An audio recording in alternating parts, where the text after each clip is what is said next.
Hello everyone, welcome to Trends on Tuesday. That little bit of footage to start us off was the items that I showed you last week that I'd bought at the Chilliwack show. The British stuff, the Triang Loco and Hornby coaches and those things. What we're going to do this week is, because I had two requests to see what was in the box that Ryan had given me, we're going to take a look at that stuff. I'm going to try to be brief about it. It's late in the day, Monday here, so not a lot of time. But anyway, we'll take a brief look at this, and of course, questions are welcome. So let's get into it.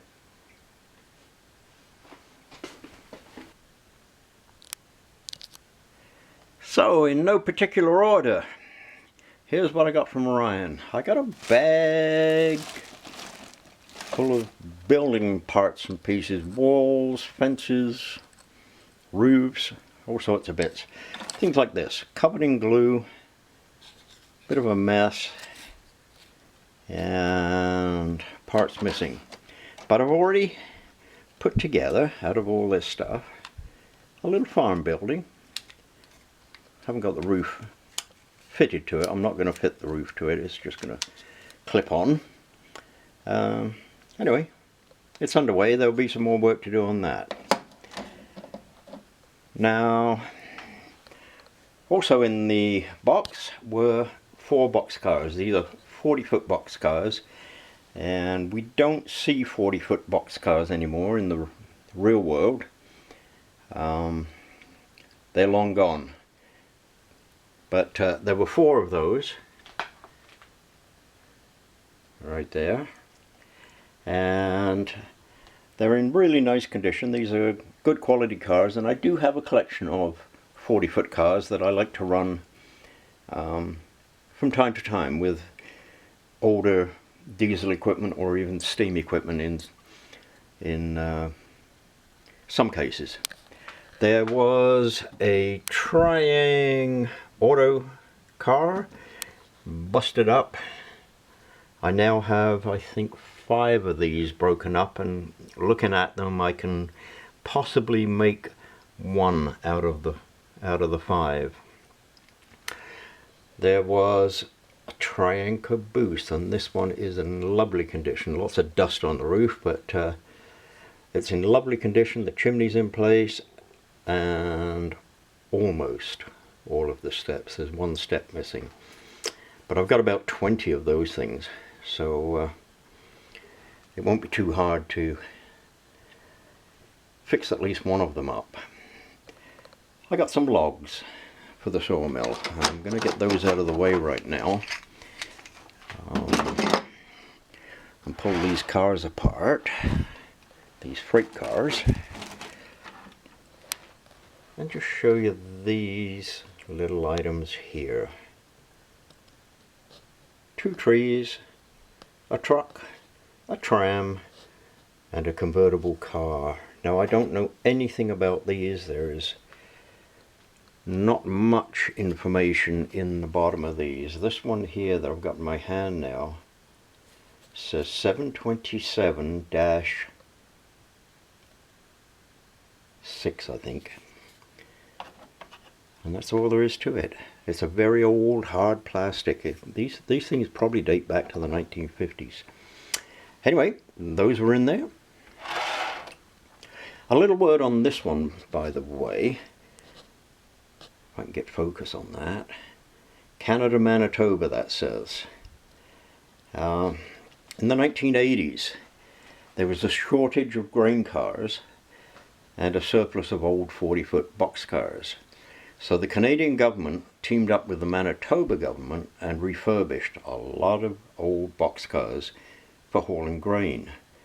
Now, to haul grain in these, they had the doors slide open, but it was boarded up on the inside except for a little hole at the top where they could put the spout in and shoot the grain in. And then I think they put doors underneath to drop the grain out from below. Okay, that one out of the way. We'll look in this box in a moment. There was a tender, CN tender, and that is a President's Choice kit made by Mahano back in the days when they were in business. Unfortunately, on this one, steps are broken here and here. The other side, they're okay. They're in place. I got another Triang container car with CN. I've been wanting a CN one for a long time. Ryan gave that to me. I'm so grateful. Back there, a 40-foot Ontario Northland boxcar, and below it, an Ontario Northland hopper, 3-bay hopper. So they came in there. There's that box again, get that out of the way. This loco here, this is a Model Power, this one.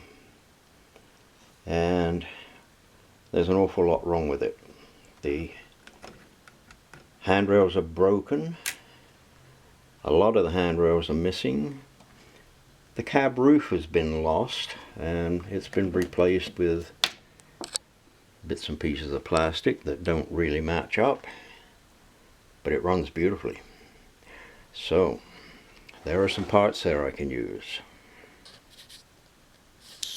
I did forget last week that I had purchased at the Chilliwack show a couple of pieces of Triang Series 3 track. These half curves or 1/3 curves. R194. I got 2 of those. I didn't have any of those in my Series 3 track collection. Now again from Ryan, a Canada covered hopper, smashed to pieces, but the wheels are good and there are parts on there.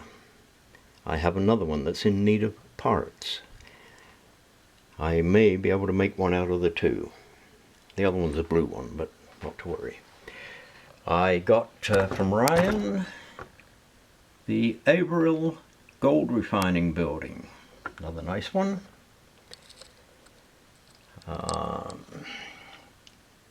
Ice Reefers. I have a collection of Ice Reefers. Now here's Hires Root Beer and Chiclets Chewing Gum. I did not have those in my collection, so they came from Ryan. A Triang R155 diesel. This is a nice one. It has the smooth wheels, so the later wheels, it should run on this Code 100 track, except it won't run because the armature is missing out of the motor. Not to worry, that's okay. Okay, over to this one. Now there's a nice looking F7 or F9, I think it's an F9. Union Pacific. That's an Athearn loco, and it runs very nicely. And along with it, move this one out of the way, along with it, another Athearn F9 in CP Rail. Another good runner. Now, we'll take those off of there and we'll talk about those in a moment. There is a nice, good quality flat car. Good wheels, good trucks, undecorated. There's lots I can do with that, and it rolls very nicely. So, now, getting back to these things. Does anybody recognize those? What they are? One's in very nice condition, the other one kind of rough. I would like to know how old these are. What it says in the bottom there, and it'll be hard to see, but what it says is Meccano, made in England.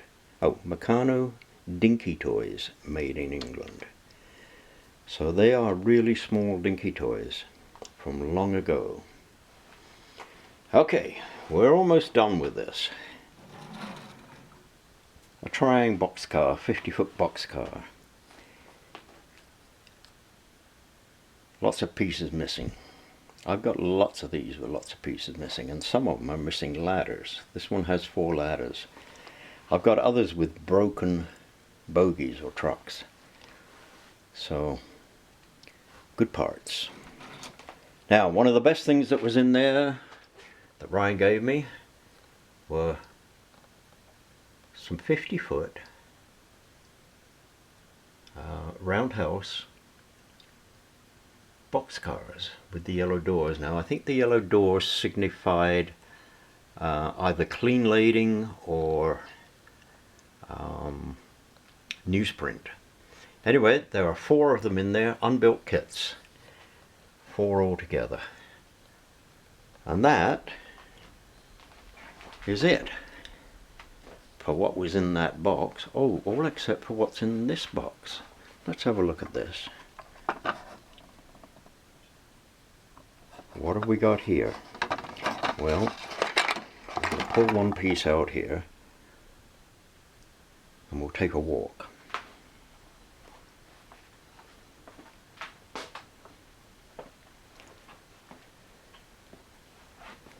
Boom, boom, boom, boom. These roundhouse kits, quite often if you get them second hand, they are missing the little dome off the top. Mine is missing 3 of those domes. And I've got 1, 2, 3 domes there. And then there's this other little piece that I'm holding on to. That goes there. And I'm missing 1 there. So that's going to go in there beautifully. Thank you, Ryan. Now last week I did say that I would show you some upgrades, and I ran out of time, so I didn't do the upgrades. But here they are, basically. 3 little short tracks off the turntable. At this end I can get 3 more locos tucked back in here. I can get a lot of locos in there, goodness gracious. I don't know how many. And there was a question that I never got around to asking last week, again because I ran out of time. Now, we're all familiar, anybody that's watched my channel, familiar with my mine building here, my coal mine building. Well, I recently came across another building, this one. This is a modern coal loading building. So my question to you is, should I stick with the old one?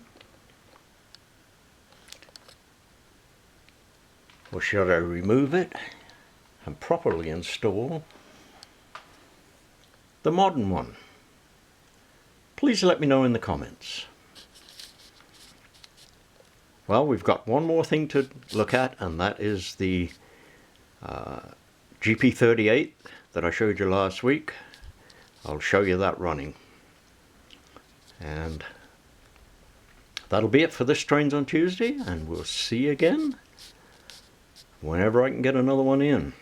Bye for now, everyone.